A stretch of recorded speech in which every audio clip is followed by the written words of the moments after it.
Peuple du Seigneur, Shalom.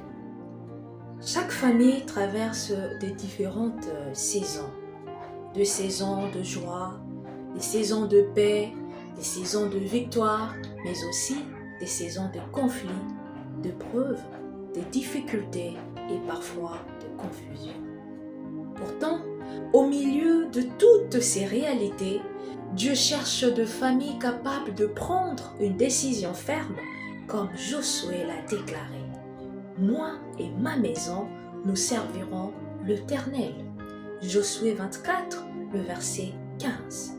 Cette déclaration n'est pas simplement une belle phrase, c'est un choix, c'est un engagement, mais aussi une consécration.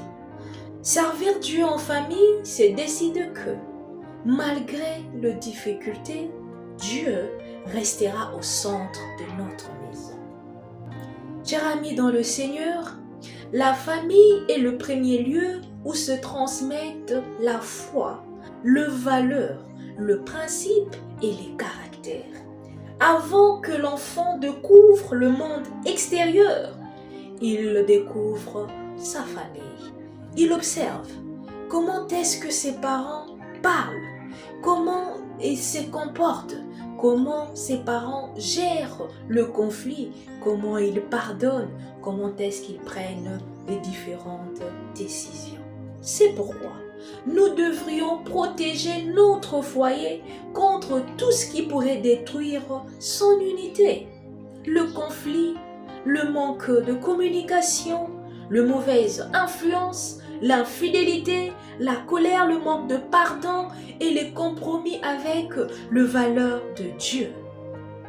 Vous savez, une famille qui sert Dieu ne signifie pas qu'elle est parfaite. Cela voudrait tout simplement dire qu'elle a choisi Dieu comme fondement. Alors, comment servir Dieu en famille? La première des choses, Josué a dit, moi et ma famille. Et non, ma famille et moi. Avant d'enseigner le vrai, nous devrions être nous-mêmes vrais. C'est-à-dire, nous devrions donner nos vies à Jésus. Nous devrions nous convertir.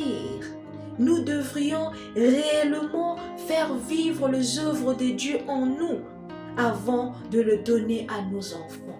Nous-mêmes d'abord, la grande responsabilité incombe aux parents. Comment instruire vos enfants? Vous d'abord, apprenez à être disciplinés. Comment enseigner la parole de Dieu à vos enfants? Comment pousser vos enfants à aimer Jésus? Vous d'abord, vous devriez apprendre à aimer Jésus avant de l'enseigner à vos enfants. La deuxième des choses, comment est-ce que nous devrions servir Dieu en famille? C'est en priant ensemble. Vous devrez prier pour votre couple, prier pour vos enfants, vos finances, vos décisions, vos projets, votre avenir.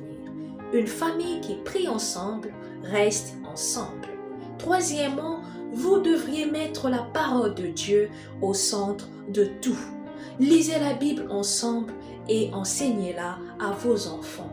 Quatrièmement, vous devriez faire vivre la foi chrétienne au sein de vos foyers, à la maison. Servir Dieu ne se limite pas qu'à aller à l'église, servir dans un département quelconque, mais c'est aussi aimer son conjoint, respecter ses enfants, respecter le parent de son conjoint, éduquer ses enfants, demander pardon, rechercher la paix avec tous, apprendre à supporter dans l'amour. Et pour finir, comment est-ce que nous devrions servir Dieu en famille? Nous devrions enseigner, ou vous devriez enseigner à vos enfants à connaître Dieu. Frères et sœurs, ne laissez pas le monde être le premier enseignant spirituel de vos enfants ou de nos enfants. Ce que nous transmettons aujourd'hui à nos enfants pourrait influencer profondément leur avenir. C'est pourquoi, aujourd'hui, ne laisse pas les circonstances décider de l'atmosphère de ta maison. Ne laisse pas les difficultés déterminer la direction de ton foyer. Lève-toi avec foi et déclare, ma maison et moi, nous servirons l'Éternel. Que Dieu soit au centre de ton foyer. de ton mariage, de tes enfants, de tes projets, de toutes tes décisions. Retiens ceci, une famille qui marche avec Dieu n'est pas une famille sans problème. C'est une famille qui sait vers qui s'est tournée au milieu de problèmes. Alors, que cette décision devienne celle de notre maison. Moi et ma famille, nous servirons l'Éternel. Que Dieu vous bénisse.